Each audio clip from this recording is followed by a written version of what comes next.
खाटू श्याम बाबा जी की कहानी। बर्बरीक का नाम खाटू श्याम बाबा कैसे पड़ा, आइए इसकी कहानी जानते हैं। बर्बरीक बचपन में एक वीर और तेजस्वी बालक थे। बर्बरीक ने भगवान श्री कृष्ण और अपनी मां मौरवी से युद्ध कला कौशल सीखकर निपुणता प्राप्त कर ली थी। बर्बरीक ने भगवान शिव की घोर तपस्या की थी, जिसके आशीर्वाद स्वरूप भगवान शिव ने बर्बरीक को 3 चमत्कारी बाण प्रदान किए। इसी कारणवश बर्बरीक का नाम 3 बाणधारी के रूप में भी प्रसिद्ध है। भगवान अग्निदेव ने बर्बरीक को एक दिव्य धनुष दिया था, जिससे वो तीनों लोकों पर विजय प्राप्त करने में समर्थ थे।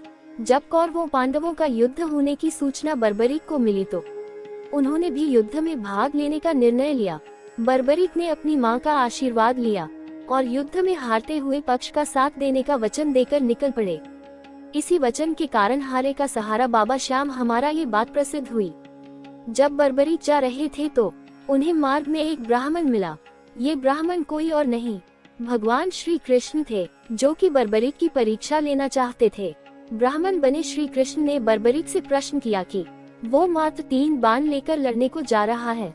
मात्र 3 बाण से कोई युद्ध कैसे लड़ सकता है? बर्बरीक ने कहा कि उनका एक ही बाण शत्रु सेना को समाप्त करने में सक्षम है और इसके बाद भी वह तीर नष्ट न होकर वापस उनकी तरकश में आ जाएगा। अतः अगर तीनों तीर के उपयोग से तो संपूर्ण जगत का विनाश किया जा सकता है।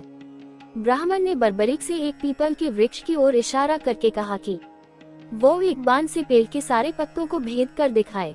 बर्बरीक ने भगवान का ध्यान कर एक बाण छोड़ दिया। उस बाण ने पीपल के सारे पत्तों को छेद दिया और उसके बाद बाण ब्राह्मण बने कृष्ण के पैर के चारों तरफ घूमने लगा। असल में कृष्ण ने एक पत्ता अपने पैर के नीचे छिपा दिया था। बर्बरीक समझ गए कि तीर उसी पत्ते को भेदने के लिए ब्राह्मण के पैर के चक्कर लगा रहा है। बर्बरीक बोले, हे ब्राह्मण, अपना पैर हटा लो, नहीं तो ये आपके पैर को वेद देगा। श्री कृष्ण बर्बरीक के पराक्रम से प्रसन्न हुए। उन्होंने पूछा कि बर्बरीक किस पक्ष की तरफ से युद्ध करेंगे। बर्बरीक बोले कि उन्होंने लड़ने के लिए कोई पक्ष निर्धारित नहीं किया है, वो तो बस अपने वचन अनुसार हारे हुए पक्ष की ओर से लड़ेंगे। श्री कृष्ण ये सुनकर विचारमग्न हो गए, क्योंकि बर्बरीक के इस वचन के बारे में कौरव जानते थे। कौरवों ने योजना बनाई थी कि युद्ध के पहले दिन वो कम सेना के साथ युद्ध करेंगे। इससे कौरव युद्ध में हराने लगेंगे, जिसके कारण बर्बरीक कौरवों की तरफ से लड़ने आ जाएंगे। अगर बर्बरीक कौरवों की तरफ से लड़ेंगे तो उनके चमत्कारी बाण पांडवों का नाश कर देंगे। कौरवों की योजना विफल करने के लिए ब्राह्मण बने कृष्ण ने बर्बरीक से एक दान देने का वचन मांगा। बर्बरीक ने दान देने का वचन दे दिया। अब ब्राह्मण ने बर्बरीक से कहा कि उसे दान में बर्बरीक का सिर चाहिए। इस अनोखे दान की मांग सुनकर बर्बरीक आश्चर्यचकित हुए और समझ गए कि यह ब्राह्मण कोई सामान्य व्यक्ति नहीं है। बर्बरीक ने प्रार्थना की, वो दिए गए वचन अनुसार अपने शीश का दान अवश्य करेंगे, लेकिन पहले ब्राह्मण देव अपने वास्तविक रूप में प्रकट हों। भगवान कृष्ण अपने असली रूप में प्रकट हुए।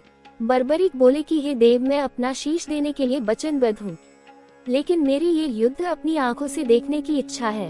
श्री कृष्ण ने बर्बरीक की वचनबद्धता से प्रसन्न होकर उसकी इच्छा पूरी करने का आशीर्वाद दिया। बर्बरीक ने अपना शीश काटकर कृष्ण को दे दिया। श्री कृष्ण ने बर्बरीक के सिर को 14 देवियों के द्वारा अमृत से सींचकर युद्धभूमि के पास एक पहाड़ी पर स्थित कर दिया, जहां से बर्बरीक युद्ध का दृश्य देख सके। इसके पश्चात कृष्ण ने बर्बरीक के धड़ का शास्त्रोक्त विधि से अंतिम संस्कार कर दिया। महाभारत का महान युद्ध समाप्त हुआ और पांडव विजयी हुए। विजय के बाद पांडवों में ये बहस होने लगी कि इस विजय का श्रेय किस योद्धा को जाता है। श्री कृष्ण ने कहा, चूंकि बर्बरीक इस युद्ध के साक्षी रहे हैं, अतः इस प्रश्न का उत्तर उन्हीं से जानना चाहिए। तब परमवीर बर्बरीक ने कहा कि इस युद्ध की विजय का श्रेय एकमात्र श्री कृष्ण को जाता है, क्योंकि यह सब कुछ श्री कृष्ण की उत्कृष्ट युद्ध नीति के कारण ही संभव हुआ। विजय के पीछे सब कुछ श्री कृष्ण की ही माया थी। बर्बरीक के इस सत्य वचन से देवताओं ने बर्बरीक पर पुष्पों की वर्षा की और उनके गुणगान गाने लगे। श्री कृष्ण वीर बर्बरीक की महानता से अति प्रसन्न हुए और उन्होंने कहा, हे वीर बर्बरीक, आप महान हैं। मेरे आशीर्वाद स्वरूप आज से आप मेरे नाम श्याम से प्रसिद्ध होगे। कलियुग में आप कृष्णावतार रूप में पूजे जाएंगे और अपने भक्तों के मनोरथ पूर्ण करेंगे। आपको हमारी यह कहानी कैसी लगी, प्लीज कमेंट करके बताएं और शेयर बटन पर क्लिक करके इसे शेयर जरूर करें। आगे ऐसी ही धार्मिक और ज्ञानवर्धक कहानी सुनने के लिए हमारे चैनल को सब्सक्राइब करें। और बेल नोटिफिकेशन को ऑल पर सेट करें। जय श्री कृष्णा, जय श्री राधे।